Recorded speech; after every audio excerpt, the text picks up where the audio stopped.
Welcome back to how I made this monstrosity. This is part 2 of my Fighter Jester series, and I'm going to be going over how I made all of the sewing stuff as someone who hates sewing and does it really badly. So here we go, folks. If you missed the previous video, I'll be linking it down below and in the cards, so make sure to click on that if you want to see how I made all of the armor portions of this cosplay. I guess my one word of advice to anyone who wishes to try and make this outfit: be really prepared to despise pleats with all of your heart.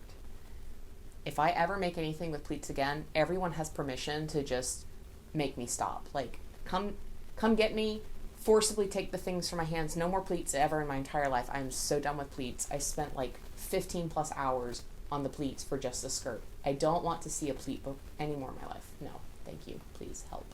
To make the sleeves, I purchased a sleeve pack set off Etsy because I didn't want to make a whole shirt for this. I only wanted to have sleeves that I could add onto an existing shirt. I'll link it down below in the description if you're interested in it. I really recommend it. It was super easy to follow and really great. For the lining, I used an old sheet that I had laying around because you weren't going to see it, so it didn't really matter. I really like to try and recycle things that I have laying around. The fabric itself was off Amazon. I'll list it down below as well. It's just a pre-quilted fabric that's used for like batting and stuff, but I really liked it for this. Once I had my sleeve patterns, I pulled out an old t-shirt that I had. I didn't want to sew this onto a nice shirt because underneath armor, if you've never worn armor before, you're going to sweat a lot. Foam is naturally very bad about causing your body to sweat just being in contact with it. So I wanted something that I wouldn't care about. So I just wanted something that could just exist underneath the armor that I wouldn't care about, that I could attach the sleeves to. I made additional cuffs onto the sleeves to further hide the shirt that I could tuck underneath the breastplate so that you wouldn't see like the bright orange of the t-shirt. And then came the odious task of hand sewing all of these nice little dick beads onto every single junction point on the sleeves. From there, I pulled out a little bit extra fabric I had left over from my Jedi tunic, and I sewed that on, pleated to make the collar. The goal was to have it where it would puff up because of the collar section of the armor itself, so it didn't really matter how great the stitching looked. Also, the collar itself is going to get gross naturally just because of the body paint. It's going to rub off no matter what, and especially in something like this, it causes you to sweat. So I didn't really care how fancy the fabric was. I wanted something that I could potentially bleach without worrying about it degrading, so this is like a really heavy quality cotton. It's like an old curtain that I had gotten from the thrift store. But yeah, I had to hand sew this entire thing because it broke 5 of my sewing needles because it was so thick. I hate pleats. I have a pattern that I got off Etsy that I used to make all of my skirts and overskirts. I'm going to link it down below. I really recommend it. This was such a great thing to get. My one complaint is that the way that Joanne sold the fabric that I used for Fighter Jester, I was unable to make it where it was like either a seamless or only had like a side seam for the skirt. I had to do the skirt in 4 different panels because of this, which isn't terrible, but I wasn't a huge fan of it.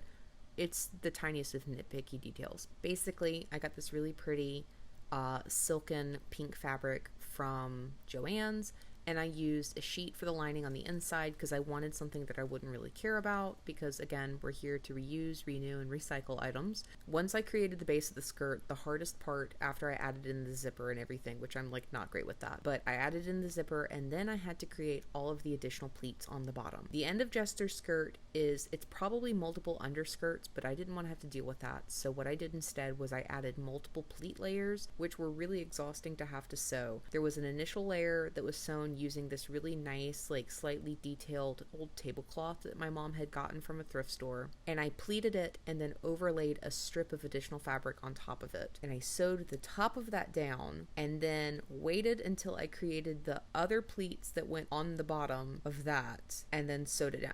It was just layers and layers and layers of pleats. There technically was a 4th layer of pleats that I should have added, but I didn't, only because I didn't want to do it anymore. I was really fed up and sick of it, and I realized if I bought a petticoat that was long enough, I would basically have pleats underneath that would mimic the final layer.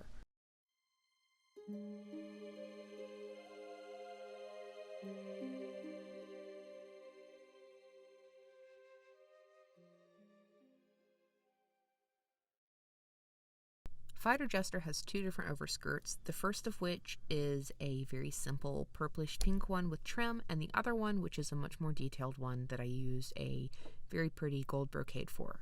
I wound up using the same pattern that I had used for the skirt for both of these just to make my life simpler.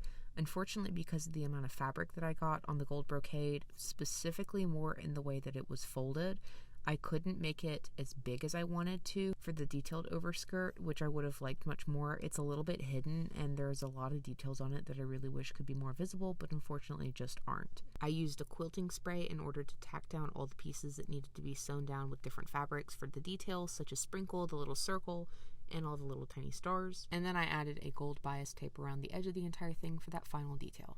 For the simpler overskirt, it was really easy. I got a really simple cotton that I thought was the best color for the entire thing. I had found a really adorable looking white heart lace that was kind of similar to the artwork, and I purchased it off Amazon, and then also used the gold bias tape around the entire edge. To attach all the pieces together and to make sure everything fit really well, I just used Velcro.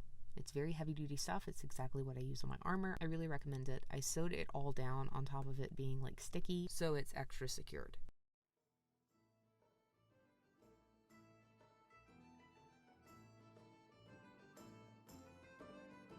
As always, thanks for watching. If you have any questions, leave them down below in the comments. Again, I'll link everyone down below as well as Erin. You really should check out their artwork. They do an amazing job with a bunch of D&D related stuff. They also work for like DC, and they do a lot of really cool DC stuff as well. So totally check out their socials and stuff. Erin does amazing work. And give everyone else a little bit of love. Next time, we're going to be going over the finishing touches for the outfit, and I'm going to make the grand reveal, which I know you can see it behind me, but it's a little different to see it like in action. Thanks for watching, and I'll see you all next time.